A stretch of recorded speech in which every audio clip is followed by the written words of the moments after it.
আসসালামু আলাইকুম।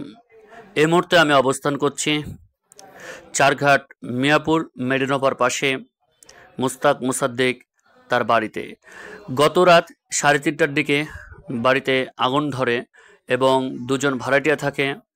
দেখতে পাচ্ছেন এখানে ফার্নিচার, এখানে রয়েছে মেশিন যেটা বিভিন্ন নকশা করে থাকে। এই নকশা সহ সকল বাড়ির আসবাবপত্র, বই খাতা, খাট, সুকেস, ফ্রিজ সহ সকল কিছু পুড়ে যায়।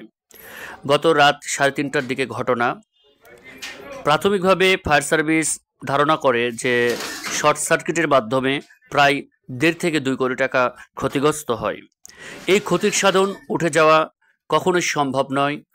মহান রাব্বুল আলামিন যে যারা এই ঘরে ঘুমিয়েছিলেন গভীর ঘুমে, তাদের যে বাঁচিয়ে রেখেছেন, এজন্য পড়ি আলহামদুলিল্লাহ।